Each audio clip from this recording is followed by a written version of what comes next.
안녕하세요. 최부식의 언론 임조은 기자입니다. 적폐청산과 정치보복이란 말이 화두입니다. 사연은 코믹합니다. 윤석열 후보가 한 신문사와 인터뷰에서 집권하면 전 정권 적폐청산 수사를 할 것이냐 라는 질문에 해야 된다고 대답을 한 게 그 시작입니다. 당연한 말을 했습니다. 당연한 말을 했는데도 논란이 일고 있는 이유는 문재인 대통령이 적폐청산을 이유로 두 전직 대통령들을 구속까지 시켰기 때문입니다. 다시 돌아가 봅시다. 집권에서 전 정권 적폐청산 수사를 할 것이냐 라는 질문에 윤 후보가 하지 않아야 된다고 대답했다면 어땠을까요? 그럼 윤 후보 스스로가 바보가 되고 말았을 것입니다. 그동안 자신이 쌓아온 평판과 반대되기 때문입니다. 검사 윤석열이 정치인이 되고 나더니 사람이 변했다고 빙정될 것입니다. 즉, 윤 후보는 기자에게 질문을 받고 옳게 대답한 것밖에 없습니다. 이상할 게 전혀 없는 답변을 놓고 청와대와 민주당이 저렇게 거품을 무는 걸 보니 도둑이 제발 저린다는 말을 이때 하나 봅니다. 윤 후보는 내 말에 청와대가 불쾌할 일이 없다며 정확히 지적했습니다. 맞습니다.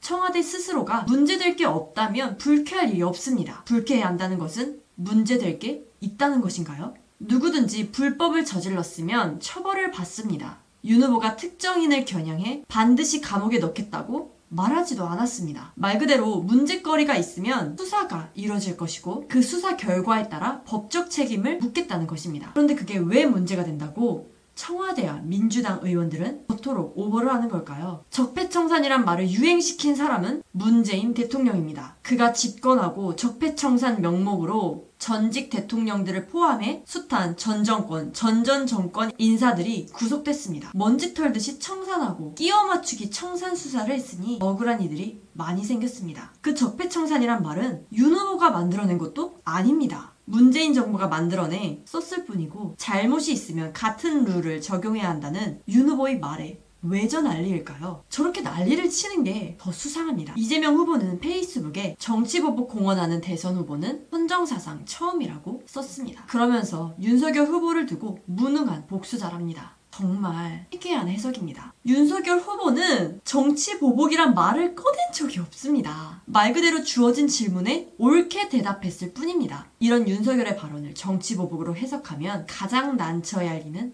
바로 문재인 대통령입니다. 문재인은 정치적 의도를 갖고 실행으로 옮겼기 때문입니다. 누가 진짜 정치보복을 했느냐고 물으면 그 스스로 아니라고 대답할 수 없기 때문입니다. 자, 그럼 누가 정치보복을 했을까요? 인터넷 신문 최부식의 언론은 언론다운 언론, 고품격, 클래스가 다른 언론을 지향합니다. 검색창에 최부식의 언론을 입력하시고 들어오십시오. 좋아요, 구독, 알람 설정도 잊지 마세요. 좋은 하루 되십시오. 임조은 기자였습니다.